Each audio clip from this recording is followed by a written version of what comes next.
just went under the world record with Grant Fisher. What's your reaction? I know you only won the win, but that's an amazing race. Yeah, I think I said it in the interview, my main goal was to win. I was ready to hurt. I attempted both of those things. I definitely hurt, and I just came up short for the win, but zooming out and looking at this time, it's definitely pretty telling of, well, it's pretty telling of my fitness, and it's pretty telling of where American running is at. And I know there's a couple guys in the world that can hang with me in that race. It just turns out that Grant Fisher's one of them, so I mean, full props to him. He ran a great race, and yeah, it's a building block for the rest of the season, but I always want to win. Yeah, and I have to say, I mean, few people expect you to go to the front and kind of dictate that race at that point. You went at what, 600 or something like that. Would you expect to do that, or was that just instinct right there? It was mostly instinct. I kind of played out the race a few ways in my head, and one of the ways I played it out was if I'm there with 1K to go, and a little bit less, then try to put it to them before it's just 200 to go, because everyone expects me to go with 200 to go. No one expects me to go with 600 to go in a 3K. So I'm also really happy with the confidence that I ran that race in.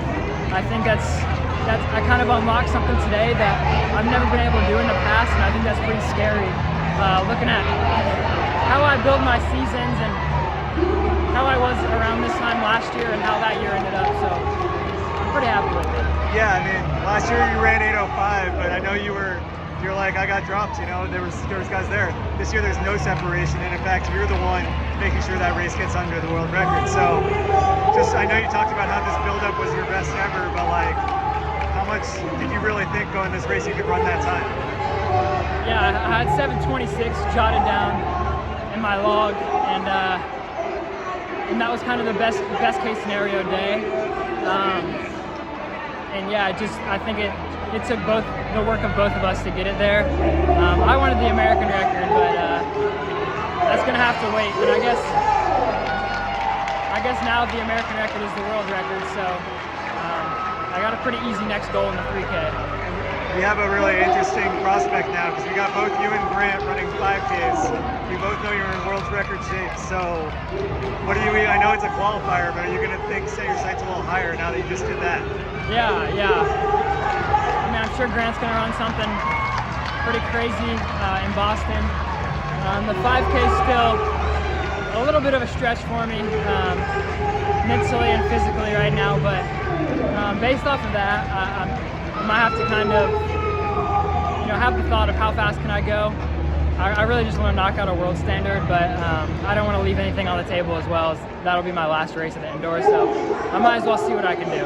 Yeah, and how much confidence do you have now with your coach Ben Thomas? And Cooper ran a great today too, running 7:30. So you got to feel great about your setup at the moment. Absolutely, and me and Cooper have had a fantastic build, and I knew his mental was in such a good spot going into this, and that helped me. And just both of us getting back into the season, approaching it, and still having a lot of fire, both of us.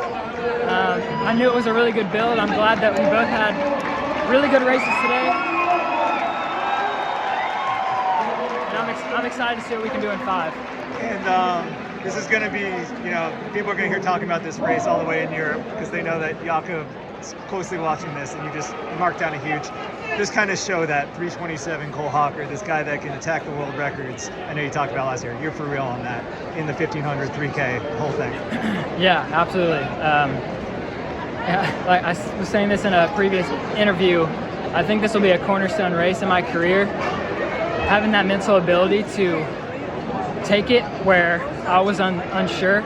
I'm able to take it a lot of the time with 200 to go, where I'm sure that I have the best kick in the field. I'm not sure that I have the best last 600 in the field, especially this field, but I did it anyways. And so I think, the 15, that's my bread and butter. That's where I'm comfortable, and I showed the world last year how dangerous I was, and I'm even better than I was last year.